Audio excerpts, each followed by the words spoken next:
ननंद और भाभी का अटूट रिश्ता। माँ का इतना कहना था कि सुषमा को ऐसे लगा जैसे अब उसकी माँ उसकी नहीं रही, वह अपनी बहू की हो गई है। माँ को अपनी बेटी से ज़्यादा फिक्र अपनी बहू की है, लेकिन सुषमा ने तुरंत कोई प्रतिक्रिया व्यक्त नहीं की, बल्कि एक ही शहर में ससुराल और मायके होने की वजह से रात के खाने से पहले ही वह बहाने बनाकर ससुराल लौट आई। तब से फिर कभी सुषमा ने मायके की तरफ मुड़कर नहीं देखा। समय, दिन और महीने जैसे जैसे बीतते जा रहे थे, सुषमा का दुख और गुस्सा दोनों ही बराबर मात्रा में बढ़ता जा रहा था। 6 महीने पहले जब वह अपने मायके गई थी और वहाँ उसने जो देखा वो महसूस किया, उसके उपरांत दोबारा फिर कभी सुषमा का मन अपने मायके जाने का नहीं हुआ। इस बात को पूरे 6 महीने बीत चुके हैं, लेकिन आज भी सुषमा अपनी माँ से खफा है।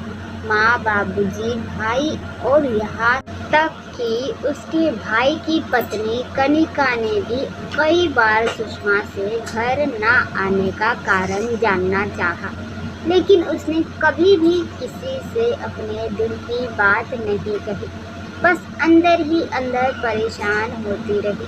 सुषमा ने तो कभी सपने में भी नहीं सोचा था कि बहू के आते ही माँ के व्यवहार में इतना बदलाव आ जाएगा। उसे अपने ही घर में अपनी ही माँ पराई लगने लगेगी, माना कि उसका भाई सुरेश माँ बाबूजी का अकेला बेटा है और अब माँ बाबूजी को सुरेश और उसकी पत्नी के साथ ही रहना है, लेकिन वह भी तो उनकी एक ही बेटी है। भाई सुरेश की शादी से पहले तक सुषमा को ऐसा कभी नहीं लगा कि माँ या बाबूजी उससे कम स्नेह रखते हैं, बावजूद इसके कि सुरेश सुषमा से छोटा था। परंतु कनिका के आने के पश्चात जब सुषमा अपने मायके पहुंची तो उसने घर और अपनी माँ के व्यवहार में कई परिवर्तन देखे। माँ का अपनी बहू कनिका के प्रति अत्यधिक स्नेह व परवाह देख सुषमा को बिल्कुल भी अच्छा नहीं लगा और वह चिढ़ गई थी। भला बहू से कौन इतना स्नेह रखता है? यह बात सुषमा के समझ से परे था। सुषमा को अपनी माँ की और भी कुछ बातें पसंद नहीं आई। पहले जब कभी घर पर कोई छोटे से छोटा सामान भी खरीदा जाता, माँ सुषमा से अवश्य सलाह मशवरा करती और फिर उसके कहे अनुसार ही घर पर कोई सामान आता।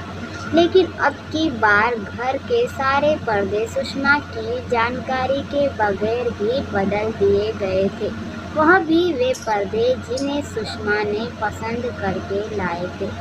जब इस बारे में सुषमा ने अपनी माँ से बात की तो माँ बड़ी सहजता से कहने लगी, अरे वो कनिका को ब्राइट कलर के पर्दे पसंद है ना, इसीलिए उसने सारे पर्दे बदल दिए।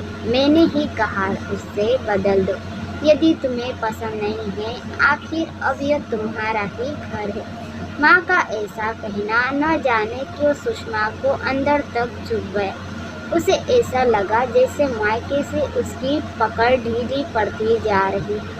अभी सुषमा को मायके आए चंद घंटे ही हुए थे कि सुषमा से कनिका बोली, दीदी आपको आलू चाट बहुत पसंद है ना, मैंने सारी तैयारियां कर रखी है, आपके लिए बनाकर ले आऊं।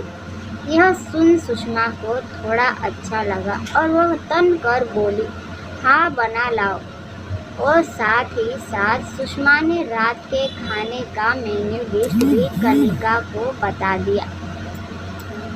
तभी सुषमा की माँ बोली, सुषमा तुम भी जाकर किचन में कनिका का हाथ बटाओ, वह अकेली यह सब नहीं कर पाएगी। माँ का इतना कहना था कि सुषमा को ऐसे लगा जैसे अब उसकी माँ उसकी नहीं रही, वह अपनी बहू की हो गई है। माँ को अपनी बेटी से ज़्यादा फिक्र अपनी बहू की है, लेकिन सुषमा ने तुरंत कोई प्रतिक्रिया व्यक्त नहीं की, बल्कि एक ही शहर में ससुराल और मायके होने की वजह से रात के खाने से पहले ही वह बहाने बनाकर ससुराल लौट आई। तब से फिर कभी सुषमा ने मायके की तरफ मुड़कर नहीं देखा। एक शाम जब सुषमा मार्केट से घर पहुंची तो उसने देखा कि उसकी ननंद रीता अपने बच्चों के साथ घर आई हुई है। यह देख सुषमा अंदर ही अंदर कसमसा कर रह गई। रीता का आना उसे कतई पसंद नहीं था और उससे भी अधिक रीता का यहाँ आकर अनावश्यक हस्तक्षेप करना तो उसे बिल्कुल नहीं भाता था। रीता का ऐसा व्यवहार सुषमा को अपने अस्तित्वहीनता का बोध कराता।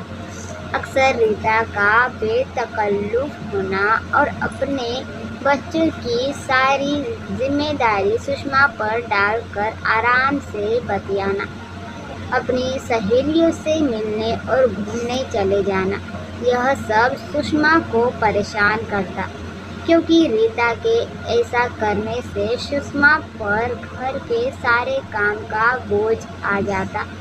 ऐसे ही कई छोटे छोटे कारणों के चलते रीता और सुषमा के मध्य तनाव बना रहता। रीता को देख सुषमा कुछ कहे बगैर ही सीधे किचन की ओर चली गई, क्योंकि वह जानती थी कि थोड़ी ही देर में रीता और उसके बच्चे अपनी फरमाइशों की झड़ी लगा देंगे। जैसे ही सुषमा किचन में गई उसका पारा चढ़ गया और वह तमतमाती हुई किचन से बाहर आकर अपनी सासू माँ से बोली, अम्मा जी, किचन का पूरा सेटअप किसने चेंज किया? सासू माँ कुछ कहती उससे पूर्व ही उनके करीब बैठी रीता बोल पड़ी, भाभी, लुक वाइज किचन का सेटअप बिल्कुल भी अच्छा नहीं लग रहा था और फ्रिज की वजह से किचन कंजस्टेड लग रहा था। माइक्रोवेव भी सही जगह पर नहीं था, इसलिए मैंने ही सबकी जगह बदल दी। रीता का इतना कहना था कि सुषमा और रीता के बीच कहासुनी हो गई। सुषमा गुस्से से अपने कमरे में आ गई और आंसू बहाने लगी। माँ से वैसे सुषमा नाराज चल रही थी, सो उसने अपने बाबूजी को फोन पर सारा वृत्तांत कह सुनाया। धैर्यपूर्वक सुषमा को सुनने के पश्चात बाबूजी बोले, किसी भी माँ या सास के लिए अपनी बेटी और बहू दोनों के मध्य सामंजस्य स्थापित करवाना इतना आसान नहीं होता। मायके में जितना अधिकार बेटी का होता है उतना ही हक बहू का भी होता है। तुम्हारी माँ तो हमेशा से चाहती थी कि कनिका और तुम मिलजुल कर रहो, तुम्हारा आना कभी कनिका को ना खटके और मायके में तुम्हारा सम्मान बना रहे। उसने तो ऐसा करने का प्रयास भी किया था, लेकिन नतीजा यह हुआ कि तुम नाराज होकर चली गई। क्या ये मैं नहीं जानता? बाबूजी से यह सब सुन सुषमा को अपनी सोच पर पछतावा हुआ। उसके मन में अपने माँ के प्रति जो गुस्सा और गलतफहमी थी वह अब दूर हो चुकी थी। सुषमा ये भी समझ गई कि माँ उससे कितना प्यार करती है, मायके में उसका मान बना रहे, इसलिए माँ ऐसा बर्ताव कर रही थी। सुषमा को इस बात का भी एहसास हो गया कि ननंद और भाभी का रिश्ता दो प्रतिद्वंद्वियों का नहीं, बल्कि यह एक बहुत ही खूबसूरत व प्यारा होता है, जिसमें ईर्ष्या द्वेष के लिए कोई स्थान नहीं होना चाहिए, क्योंकि बेटी और बहू दोनों का ही घर में समान महत्व होता है।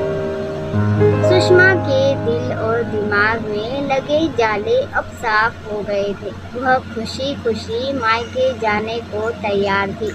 साथ ही ननंद रीता के संग भी वह अपने रिश्ते सुधारने का संकल्प ले अपने कमरे से बाहर आई। आशा करती हूँ दोस्तों आपको यह कहानी पसंद आई होगी। अगर आप हमारे चैनल पर नए हो तो चैनल को लाइक, सब्सक्राइब और अपने दोस्तों में शेयर ज़रूर करें। कहानी सुनने के लिए धन्यवाद।